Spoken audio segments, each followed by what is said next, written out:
Class room అంటే back బెంచీలు, middle బెంచీలు, ఫ్రంట్ బెంచీలు కామన్గా ఉంటాయి. కానీ ఇగో సూర్యాపేట జిల్లా తిరుమలగిరి సర్కారు బడిలే చూడు, 3 దిక్కుల చుట్టూత ఇంగ్లీష్ యూ షేప్ల బెంచీలేసి వెనక బెంచీలు ముంగట బెంచీలు అన్న పద్ధతే మార్చి పడేసిరు పడేళ్ళు. ముంగట కూర్చున్న వాళ్ళు చదువుల ఫస్ట్, వెనక కూర్చున్న వాళ్ళు మొద్దులు అన్న పేరు పడకుండా అందరు పిల్లలు ఒక్క తీరులో చదివేందుకే ఇట్లా యూ షేప్ల బెంచీలు లేపించిరట.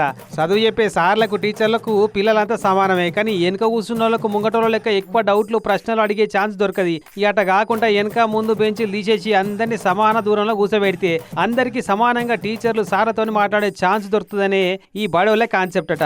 ఇప్పటికైతే 10th క్లాస్లో ఉన్న 3 సెక్షన్లల్లో ఈ తరీకలో కూర్చోబెడుతున్నారట. మంచిగా అనిపిస్తే అన్ని క్లాసులను ఇటనే మారుస్తామని అంటున్నారు. కేరళ రాష్ట్రంలో ఈ U shape class room concept successful అయింది కాబట్టి మన తాను కూడా మంచిగా అవుతుంది, ఇట్లా రాష్ట్రం అంతటా ఫాలో అయితే బాగుండు అని ఈ తిరుమలగిరి బడి హెడ్ మాస్టర్ అంటున్నారట.